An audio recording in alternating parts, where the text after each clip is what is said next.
RG Kar medical college এবং হাসপাতালে মহিলা চিকিৎসকের খুন এবং ধর্ষণের প্রতিবাদে এবার কলকাতার রাজপথে নামলেন ব্যাংশাল আদালতের আইনজীবী বৃন্দরা। এবং যে বিষয়টি দেখা যাচ্ছে, শুধুমাত্র আইনজীবীরা নয়, ব্যাংশাল আদালতের যারা কর্মচারীরা রয়েছেন তারাও কিন্তু এই প্রতিবাদে সামিল হয়েছেন।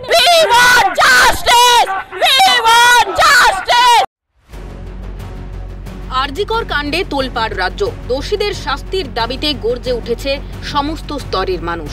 তথ্য লোপাটের ও দোষীদের আড়ালের চেষ্টার অভিযোগ উঠেছে বিভিন্ন মহল থেকে। তেমনই অভিযোগ তুলে ল ক্লার্ক বার অ্যাসোসিয়েশনের ডাকে এবার রাজপথে ব্যাংশাল আদালতের আইনজীবী সহ আদালতের কর্মচারীরা। প্রতিবাদ মিছিলটি কলকাতার ব্যাংশাল আদালতের সামনে থেকে শুরু হয়ে শেষ হয় ডালহৌসিতে। হাতে প্ল্যাকার্ড নিয়ে পথে নামেন আইনজীবীরা। বৃষ্টি মাথায় নিয়েই চলল প্রতিবাদ মিছিল। মানববন্ধন কর্মসূচির মধ্যে দিয়ে উঠে এলো জাস্টিস ফর আরজিকর স্লোগান।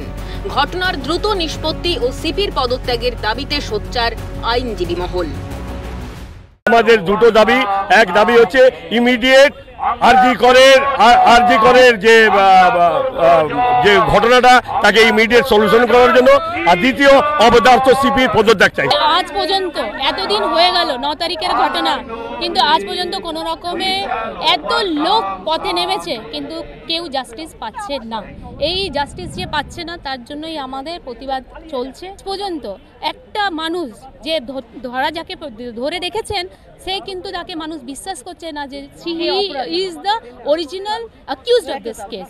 তো স্টিল আমরা সবাই, যেটা প্রত্যেকটা মানুষ এখন বুঝে গেছে কি এইটা একটা মানে গাফিলতি চলছে। মিছিল, প্রতিবাদ মিছিল তারা আয়োজন করেছে। আর আরজিকর কাণ্ডের প্রেক্ষিতে প্রতিবাদে কিন্তু আমরা দেখেছি যে মহিলা চিকিৎসকের ধর্ষণ এবং খুনের প্রতিবাদে কিন্তু আজকে তারা কলকাতার রাজপথে নেমেছে।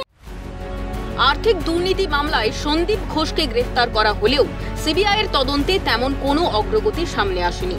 আরজিকর কাণ্ডে সঞ্জয় রায় ছাড়া আর কেউ গ্রেফতার হয়নি। এই আবহেই মঙ্গলবার বিধানসভার বিশেষ অধিবেশনে পাশ হয় the Aparajita women and child West Bengal criminal lodge amendment bill 2024। যদিও ভারতবর্ষের সংবিধানের ওপরেই আস্থা রাখছেন বলে স্পষ্টভাবেই জানিয়ে দিয়েছেন ব্যাংশাল আদালতের আইনজীবীরা। ভারতবর্ষের সংবিধানে যা আছে সেটাই হবে। নতুন করে কি বিল আনা হলো, we are not aware of this bill. We are only follow our national যে লটা আছে, যেটা হয়ে আছে আমরা তার উপরই তাকিয়ে আছি, সেই অনুযায়ী বিচার প্রার্থনা করি। রাজনৈতিক রং বাদ দিয়ে সকলে একমতে আরজিকরের ঘটনার প্রতিবাদ জানাচ্ছে। তার জন্যে এই মিছিল, তার জন্যে এইখানেতে ডালহৌসি স্কোয়ারেতে অবস্থান, হিউম্যান চেন, সাধারণ মানুষ, আইনজীবী সকলে মিলে এর প্রতিবাদ করছে। আরজিকরের ঘটনা ধিক। এই বিষয়টি কিন্তু আজকে এই গোটা মিছিল এবং মানববন্ধনের মাধ্যমে তারা প্রতিবাদ তারা জানাচ্ছে। ক্যামেরা প্রসন্ন নস্করের সঙ্গে অদ্রিজা ঘোষ, ক্যালকাটা নিউজ, কলকাতা।